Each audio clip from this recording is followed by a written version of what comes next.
할렐루야. 2021년 9월 1일 수요일 예배에 참여하는 모든 성도님들 가운데 하나님의 은혜와 평강이 임하기를 소망합니다. 우리 바른 자세와 바른 마음가짐으로 주 앞에 정성을 다하여 예배드리는 귀한 시간 되길 바랍니다.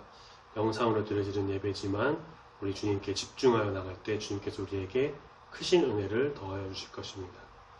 이 시간 다같이 먼저 사도신경으로 신앙고백 드리겠습니다. 전능하사 천지를 만드신 하나님 아버지를 내가 믿사오며 그 외아들 우리 주 예수 그리스도를 믿사오니 이는 성령으로 잉태하사 동정녀 마리아에게 나시고 본디오 빌라도에게 고난을 받으사 십자가에 못 박혀 죽으시고 장사한 지 사흘 만에 죽은 자 가운데서 다시 살아나시며 하늘에 오르사 전능하신 하나님 우편에 앉아 계시다가 저리로서 산자와 죽은 자를 심판하러 오시리라. 성령을 믿사오며 거룩한 공회와 성도가 서로 교통하는 것과 죄를 사하여 주시는 것과 몸이 다시 사는 것과 영원히 사는 것을 믿사옵나이다.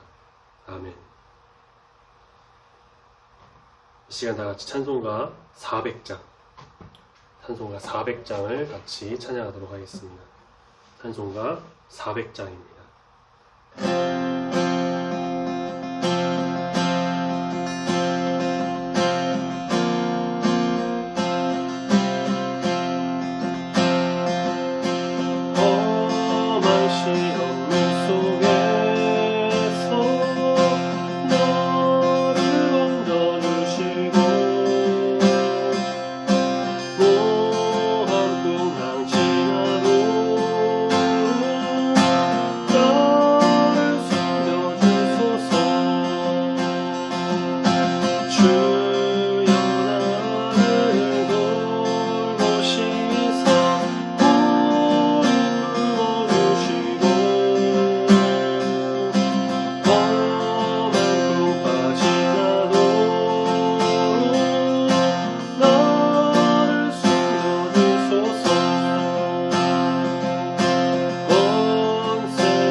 오늘 함께 묵상하며 보실 말씀은 시편 64편 1절부터 10절까지의 말씀입니다.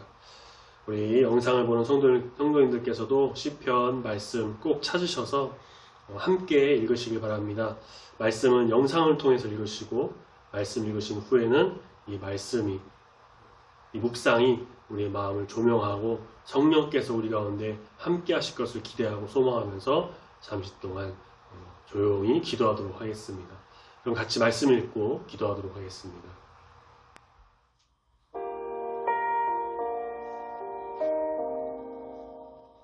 64편. 하나님이여, 내가 근심하는 소리를 들으시고 원수의 두려움에서 나의 생명을 보존하소서. 주는 악을 꾀하는 자들의 음모에서 나를 숨겨주시고 악을 행하는 자들의 소동에서 나를 감추어 주소서. 그들이 칼같이 자기 혀를 연마하며 화살같이 독한 말로 겨누고 숨은 곳에서 온전한 자를 쏘며 갑자기 쏘고 두려워하지 아니하는도다. 그들은 악한 목적으로 서로 격려하며 남몰래 올무놓기를 함께 의논하고 하는 말이 누가 우리를 보리오 하며, 그들은 죄악을 꾸미며 이르기를 우리가 묘책을 찾았다 하나니 각 사람의 속뜻과 마음이 깊도다. 그러나 하나님이 그들을 쏘시리니 그들이 갑자기 화살에 상하리로다. 이러므로 그들이 엎드러지리니 그들의 혀가 그들을 해함이라. 그들을 보는 자가 다 머리를 흔들리로다. 모든 사람이 두려워하여 하나님의 일을 선포하며 그의 행하심을 깊이 생각하리로다. 의인은 여호와로 말미암아 즐거워하며 그에게 피하리니 마음이 정직한 자는 다 자랑하리로다.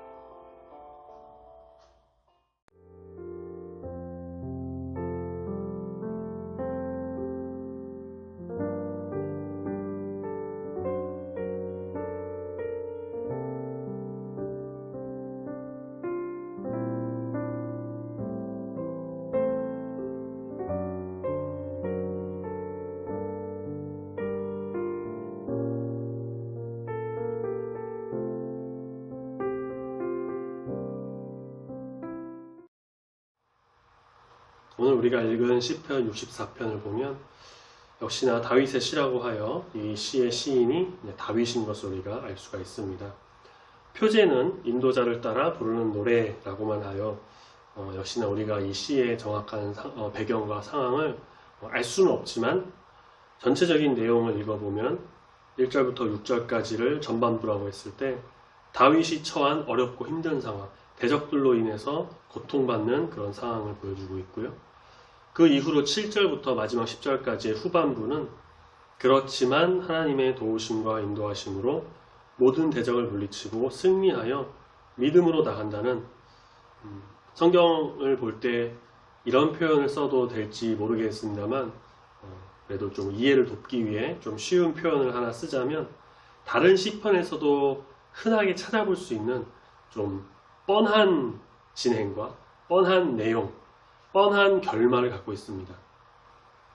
힘들고 어렵지만 하나님이 도와주시는 그런 뻔한, 하지만 이 뻔한 내용에서도, 이 안에서도 하나님이 주시는 새로운 은혜가 분명히 우리 가운데 있을 줄로 믿습니다. 시편 64편을 통해서 여호와 하나님의 도우심으로 인해 즐거워하며 주 앞에 정말 거룩한 모습으로 나가는 우리 성도님들이 다 되시기를 소망합니다. 발 없는 말이 천리를 간다는 속담이 있습니다. 우리가 말하는 말 한마디가 어디에 어떻게 퍼져서 어떠한 파급력을 낼지 모르는 겁니다. 아무도 모릅니다. 말 한마디로 천냥빚을 갚는다고도 합니다. 그런데 지금 우리가 사는 21세기를 보면 인터넷과 페이스북 혹은 인스타그램과 같은 여러 이제 소셜 미디어, 이런 것으로 인해 말로 하는 것보다 더 빠른 정보 전달이 아주 손쉽게 이루어지는 시대입니다.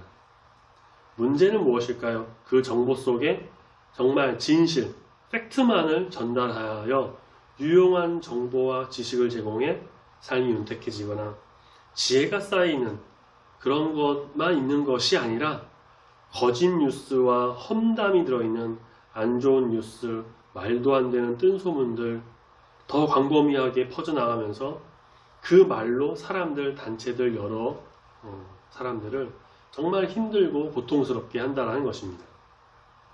단편적인 예로 연예인들의 인터넷 뉴스 기사에 악성 댓글을 막 달고 말도 안 되는 거짓 뉴스, 중상모략, 비방, 심지어 여자 연예인 같은 경우는 성희롱적인 그런 내용들도 많이 담기곤 하는데, 그로 인해 연예인들은 극심한 스트레스를 받고 상처를 받고 우울증에 걸리고 심한 경우에 스스로 목숨을 끊는 안타까운 일들도 일어나고 있습니다. 그렇기 때문에 우리가 내뱉는 한마디, 이 내가 그냥 하는 한마디가 사람을 살릴 수도 죽일 수도 있다는 사실을 우리는 꼭 명심해야 할 것입니다. 다윗은 1절에 보니 하나님께서 자신이 듣는 근심하는 소리, 그 근심하는 소리를 좀 들으셔서 그렇게 막 중상모략하고 비방하고 악성 댓글을 쓰는 그런 안 좋은 말들을 좀 들으셔서 원수의 두려움에서 자기의 생명을 보존해달라고 호소합니다. 2절 말씀, 악을 꾀하는 자들의 음모가 있고 그래서 그 악을 행하는 자들의 소동에서 자신을 감춰달라고 하는데 다윗은 잘못을 크게 저지른 것이 없습니다. 자신은 믿음으로 나갔는데 자신을 해코지하는 자들이 많이 있는 것입니다. 창세기에 나오는 가인과 아벨의 그런 관계가 계속 존재하는 악한 세상의 모습입니다. 내가 속한 영역에서도 이 악함이 존재할 수 있음을 우리는 항상 인식하면서 살아가야 합니다. 제가 느꼈던 것은 대학교를 졸업하고 직장생활을 좀 짧게나마 해보기도 했고 아르바이트도 해봤고 이런저런 공동체, 단체, 교회, 사역도 이렇게 가고 그랬는데 어딜 가든지 아무 이유가 없이 나를 싫어하는 사람이 적어도 한 명이 있다는 거예요. 제가 무슨 큰 잘못을 한 것도 아니고 초면이고 처음 갔는데도 그 첫 대면부터 첫인상이 안 좋았는지 모르겠습니다. 처음 보면서부터도 그냥 싫어하는 사람이 어딜 가나 꼭 한 명씩은 있었다는 거죠. 군대에서도 그랬고요. 심지어 교회 사역을 갔던, 전도사로 교회 사역을 갔던 교회에서도 그런 일이 있었습니다. 제가 할 수 있는 것은 시간이 좀 걸리더라도 그 사람을 그 사람에게 나의 좋은 모습을 좀 보여주고 인식시키고 내 편으로 만드는 것인데 참 감사하게도 처음에 싫어했던 대부분의 사람들이 나중엔 저를 좋아하고 제 편이 되고 그랬다는 것이죠. 다시 생각해보면 그때 직접 물어보진 않았는데 왜 나를 싫어했을까? 왜 나를 그렇게 미워하고 왜 이유도 없이 사람을 그렇게 미워할까? 이런 고민을 좀 하게 됐던 것 같습니다. 동양 철학을 보면 사람은 본래 선하게 태어났다는 성선설, 사람은 본래 악하게 태어났다는 성악설이 있습니다. 성경은 성악설의 내용과 그 흐름이 좀 비슷합니다. 사람은 원죄를 가지고 태어나기 때문에 본래 죄인으로 악한 심성이 있습니다. 하나님을 믿고 중생하고 또 회개하고 계속해서 성화됨으로써 선한 사람이 되는 거, 의인이 되는 것인데 본래 사람은 악합니다. 세상은 악해요. 우리가 사는 세상이 다 좋고 착하고 선하고 인자하고 그렇게 생각하는 건 꿈과 같은 일입니다. 아마 우리 성도님들께서도 다 경험해 보셨으리라 생각이 듭니다. 화가 나고 당황스럽고 억울하기도 한데 그렇지만 우리가 굳이 그것에 또 주눅을 들 필요도 없다라는 것이죠. 저처럼 적이 아닌 내 편으로 만들면 되는 것이고 세상은 본래 그런 곳이니 그런 사람들은 그런 사람들대로 우리가 그런 거에 다 신경 쓰지 말고 우리가 이 세상을 하나님의 도우심과 믿음으로 헤쳐나가면 된다는 그 믿음으로 나가면 되는 것입니다. 그런데 참 많이 힘든 것은 어쩔 수 없습니다. 3절 말씀 보면요. 그 대적들이 칼같이 자기 혀를 갈고 닦아서 화살같이 독한 말로 겨눈다고 하죠. 자기 혀를 칼 가는 것처럼 막 닦아요. 독한 화살, 독화살을 쏘는 것처럼 독한 말을 사람에게 내뱉습니다. 표현이 참 살벌하죠. 4절 숨은 곳에서 온전한 자를 갑자기 쏘고 5절 말씀에 악한 목적으로 서로 담합해갖고 몰래 올무를 놓고 덫을 놔서 그렇게 걸리게 하는 비열한 방법도 사용합니다. 다윗만 이런 상황에 처한 것이 아니라 우리가 살다 보면 충분히 이런 일을 만날 수가 있습니다. 아니 어쩌면 이미 경험한 분도 계실 것 같습니다. 그런데 7절 보면 반전이 일어납니다. 그러나라고 하죠. 그러나 상황이 역전된 겁니다. 뒤바뀌었습니다. 하나님은 바로 이런 반전의 하나님, 역전의 하나님이십니다. 슬픔 대신 희락을, 재 대신 화관을, 근심 대신 찬송을 주시는 분. 안 좋은 상황에 처한 다윗 그리고 우리들의 모든 것을 다 아시고 인도하시는 분이시기 때문에 좋은 길로, 회복의 길로, 은혜의 길로 그 상황을 역전시켜 주시는 반전을 우리에게 보여주십니다. 7절 그러나 하나님이 그들을 쏘시리니 그들이 화살을 쏘고 막 말을 화살같이 막 쏘아붙이는데 이제는 반대로 하나님이 그들을 향해 쏘십니다. 그래서 그들이 갑자기 화살에 상하게 됩니다. 8절 그들이 엎드러집니다. 그들의 혀가 자기를 해합니다. 스스로 자멸하는 것이죠. 그리고 그들을 보는 자가 다 머리를 흔든다고 하는데 제가 가진 성경을 보면 머리를 흔들리로다 라는 표현에 부가 설명으로 각주가 하나 붙어 있습니다. 도망하리로다 라는 뜻이에요. 다 도망갑니다. 하나님의 말 한마디로 하나님의 그 치심 하나로 다 도망갑니다. 9절에 모든 사람이 두려워하여 하나님의 일을 선포하고 그의 행하심을 깊이 생각하고 결국 의인 다윗을 비롯한 주님을 믿는 이 신자들은 하나님으로 말미암아 즐거워하고 하나님께 피해서 자신의 자랑거리로 삼습니다. 이 말씀을 보면 떠오르는 장면이 하나 있습니다. 열왕기 하 19장 말씀에 보면 히스기야 왕이 남유다의 왕으로 있을 때 아수르의 산헤립이 북이스라엘 멸망시키고 남유다에도 쳐들어옵니다.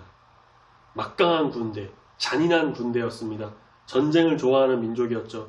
히스기야는 위기에 직면했고 하나님께 도우심을 간구합니다. 하나님께서는 이사야를 통해 말씀하셨고 남유다를 공격하려고 진영에 있었던 아수르 군대에 하나님의 사자를 보내십니다. 그래서 하룻밤 사이에 18만 5천 명이라는 많은 군사가 다 몰살당합니다. 사내립은 도망가서 반란에 의해 죽게 됩니다. 하나님의 사람을 대적하고 공격하고 비방하고 그래서 정말 죽을 위기에 처했지만 하나님께서 한번 치시니까 반전이 일어납니다. 단번에 모든 군대가 전멸하고 승리의 기쁨을 맛보게 됩니다. 하나님은 이렇게 역전의 능력을 보여주시는 놀라운 은혜의 주님이십니다. 다윗은 하나님이 정의롭게 일하시는 것을 노래합니다. 하나님만이 우리의 소망입니다. 상황이나 사람보다 더 크시고 공의로우시고 세상을 다스리시고 지으신 그 창조주, 전능하신 그 하나님이십니다. 하나님이 언제 어떻게 일하실지를 우리 마음대로 섣불리 판단하지 말고 믿음과 인내로 정말 간절히 간구함으로 의지하는 자세를 지녀야 합니다. 하나님은 하나님의 방식으로 반드시 일하시는 분이시기 때문에 우리 인간의 생각, 세상의 생각으로 판단해서 함부로 하나님의 일을 단정짓지 말아야 합니다. 오직 믿음으로 하나님께 간구하며 나가야 합니다. 그럴 때 하나님은 그러나 라고 하시는 거죠. 7절에 그러나의 동그라미를 하나 치시면 좋을 것 같아요. 그러나 하시며 반전을 보여주셔서 모든 상황을 역전시켜 주실 것입니다. 우리는 하나님의 말씀을 따르며 계속해서 하나님의 뜻에 순종하며 나가야 할 것입니다. 악한 세상에 대한 신자의 편에서의 승리는 어떤 것이냐? 잠깐의 패배에 낙담하지 않고 주님의 뜻을 따르는 순종하는 삶을 계속 지속해 나가는 것입니다. 한번 승리를 맛봤다고 너무 좋아서 알뛰는 것이 아니라 그 승리가 계속 유지되도록 순종하는 삶을 살아가야 한다는 것이죠. 9절 말씀에 말하고 있습니다. 그의 행하심을 깊이 생각하리로다. 깊이 오랫동안. 아직 우리 중에 혹시라도 하나님의 도우심을 경험하지 못했다면 실망하거나 좌절하지 말고 끝까지 인내함으로 믿음으로 간절히 간구하면서 하나님의 놀라우신 은혜를 경험하는 주의 자녀가 되기를 소망합니다. 하나님의 도우심을 이미 경험하셨다면 더욱 감사하면서 겸손하게 순종하며 자만하지 말고 말씀대로 살아가는 주의 자녀가 다 되시기를 소망합니다. 아멘. 사필귀정이라는 한자성어가 있습니다. 무슨 뜻이냐면 무슨 일이든 반드시 옳은 이치대로 돌아간다 라는 뜻이에요. 처음에는 그릇된 것처럼 보이고 이건 아닌 것 같은데 내가 원하는 게 있는 거 아닌데 혹은 이건 나한테 좀 해가 될 것 같은데 라고 보였던 일도 결국은 바르게 모두 다 바른 길로 돌아간다는 것입니다. 하나님의 일이 바로 그렇습니다. 사람의 지혜로 어떻게 하나님의 생각을 다 이해하겠어요. 우리가 알지 못하는 크고 작은 일들이 일어납니다. 세상의 공격도, 세상이 안 좋은 것도, 고난도 그렇게 찾아옵니다. 세상은 본래 악해요. 그것에 우리가 너무 신경 쓰고 예민할 필요도 없습니다. 마태복음에서 예수님께서 가르치신 산상수훈, 팔복을 다들 아실 거예요. 마지막 복은 주와 복음을 위한 고난이라고 합니다.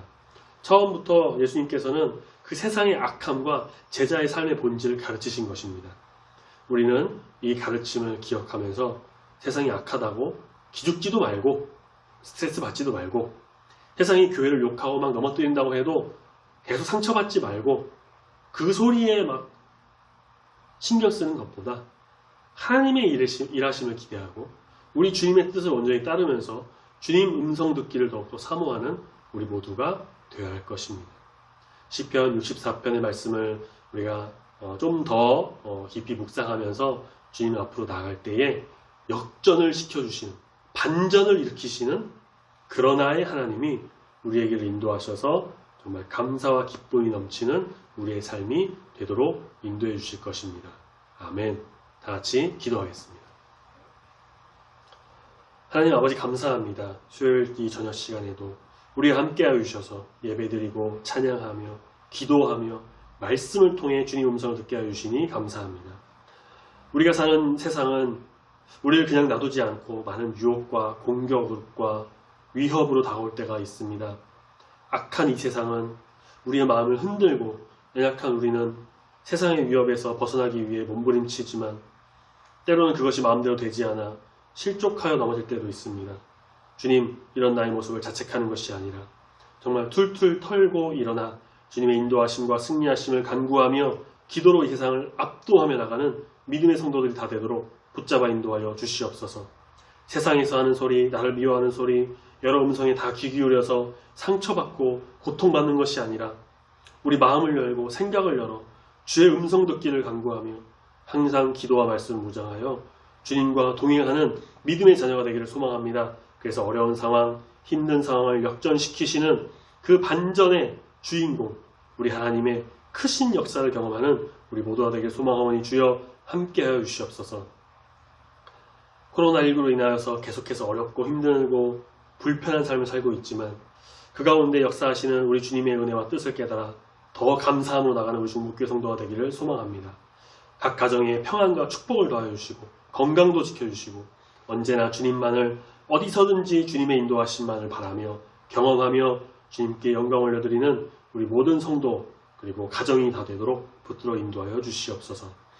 남은 한 주간의 삶도 지켜주시고 함께 하시주 믿고 감사드리며 사랑이 많으신 예수님 이름으로 기도드립니다. 아멘. 다 같이 주기도문으로 예배 마치겠습니다. 하늘에 계신 우리 아버지여, 이름이 거룩히 여김을 받으시오며 나라의 임하옵시며 뜻이 하늘에서 이룬 것 같이 땅에서도 이루어지이다. 오늘날 우리에게 일용할 양식을 주옵시고 우리가 우리에게 죄 지은 자를 사하여 준 것 같이 우리 죄를 사하여 주옵시고 우리를 시험에 들게 하지 마옵시고 다만 악에서 구하옵소서. 내게 나라와 권세와 영광이 아버지께 영원히 있사옵나이다. 아멘.